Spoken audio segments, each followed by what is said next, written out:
portes le monde, dis-moi si la vie que tu mènes est féconde. Homme, toi qui bâtis les armes, est-ce pour elle que tu as troqué tes larmes? Femme, toi qui portes le monde, dis-moi si la vie que tu mènes est féconde. Moi, je manie des tas d'autres mots, rêvant de voir en mes femmes autrement. Être femme.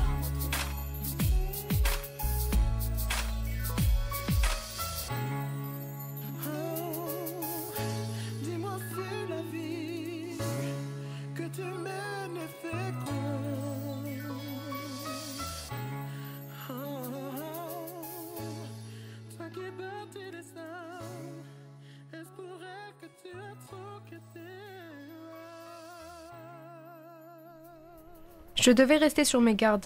Par exemple, pour ne pas prendre la douche avec mes coéquipiers, je partais plus tard des entraînements en prétextant le fait que je devais m'entraîner un peu plus. C'est comme ça que j'ai réussi à ne pas éveiller les soupçons. Ça n'a pas dû être facile de cacher ton identité? Oui, c'était pas facile. Comme je faisais croire que je m'appelais Adam, il m'arrivait parfois d'oublier de répondre à l'appel de mon prénom d'emprunt. Je pensais qu'après les tests, mon intégration allait être plus simple. Mais une partie de l'équipe se méfiait de moi. Vincent, qui jouait au même poste que moi, me voyait plus comme un adversaire qu'un coéquipier. La plupart du temps, je restais avec Karim. Karim a toujours été super sympa avec moi. Mais le problème, c'est qu'il a toujours eu tendance à s'effacer dans le groupe. Mais le plus difficile, c'était de mentir à ma mère. Pourquoi ne l'as-tu pas mise dans la confidence? Déjà, elle m'avait fait toute une scène quand je me suis coupé les cheveux. Tous les jours, j'avais le droit à une réflexion sur mon nouveau look. Et puis, elle n'aurait jamais compris mes raisons. Tu peux me réexpliquer tes raisons? Je vous l'ai dit, le foot féminin passe très peu à la télé. Soit. Comment faisais-tu avec ta mère? Je lui faisais croire que je continuais de jouer dans mon club de foot féminin. Sauf que pour le premier match avec ma nouvelle équipe, elle a insisté pour venir me supporter. C'est vrai que je n'y comprends rien au foot. Tu m'as expliqué 100 fois la règle du hors-jeu et ce truc avec le penalty. Mais je n'arrive pas à retenir. Je voudrais vraiment qu'on fasse plus de trucs ensemble. T'as honte de moi ou quoi? Mais non, maman. Je ne suis pas encore titulaire. J'ai pas envie que tu viennes alors que je ne suis même pas certaine de rentrer au cours du match. En plus, on joue à l'extérieur et on part en quart rencontrer nos adversaires. Ok. Même si je ne connais rien au foot, n'oublie jamais que je suis ta plus grande fan. Votre mère semble vous aimer très fort. Comment s'est déroulé ce premier match? Eh bien, pas grand-chose à dire. On a gagné. Mais je suis restée sur le banc. Et Vincent ne s'est pas retenu de me balancer. Pas trop de cloques aux fesses. La saison va être longue pour toi, remplaçant.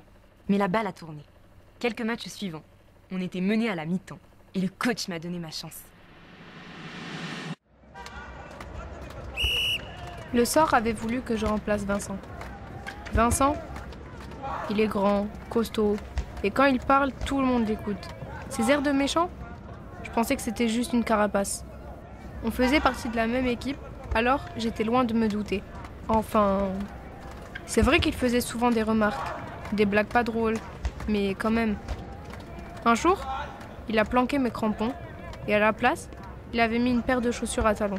Bref, j'avais pris sa place, et il faisait la tronche sur le banc des remplaçants. On avait 2 buts à rattraper, alors j'étais concentrée sur le jeu.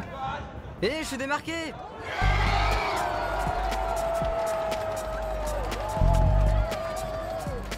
On venait de marquer grâce à ma passe décisive. Ensuite, on a déroulé notre jeu et j'étais à la finition pour égaliser. Mais alors que je m'apprêtais à marquer le 3e but pour mon équipe, le gardien adverse m'a foncé dessus. Je suis retombée lourdement sur mon épaule. J'étais par terre et encore toute sonnée quand j'ai entendu l'arbitre siffler. Carton rouge pour le gardien! J'entendais Vincent crier depuis la ligne de touche. Allez la tapette! Lève-toi! C'est pas ta chouchotte! Le match a été interrompu pour que le soigneur vienne m'aider. Ça va aller, je vous assure que je me sens super bien. C'est pas la peine de... Le soigneur venait de découper au ciseau mon maillot. Il m'a regardé sans savoir quoi dire. L'horreur! Je venais tout juste de comprendre ce que cette blessure impliquait. Un scénario que je n'avais pas envisagé. J'ai tout bonnement paniqué en repoussant le médecin. Mais c'était trop tard. Et c'est comme ça que tout le monde a su.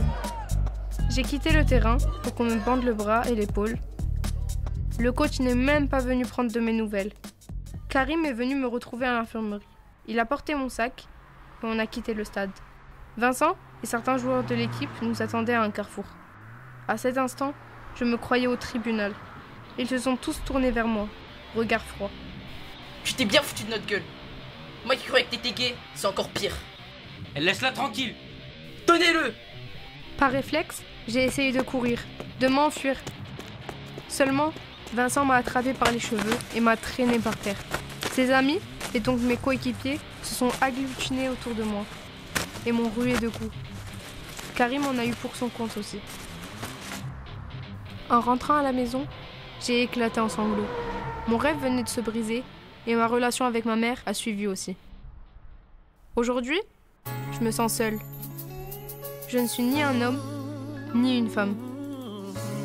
Je suis juste une personne bafouée. Femme, toi qui portes le monde, dis-moi si la vie que tu mènes est féconde. Homme, toi qui bâtis les armes, est-ce pour elle que tu as troqué tes larmes? Femme, toi qui portes le monde, dis-moi si la vie que tu mènes est féconde. Moi, je manie des tas d'autres mots, rêvant de voir en mes femmes autrement. Être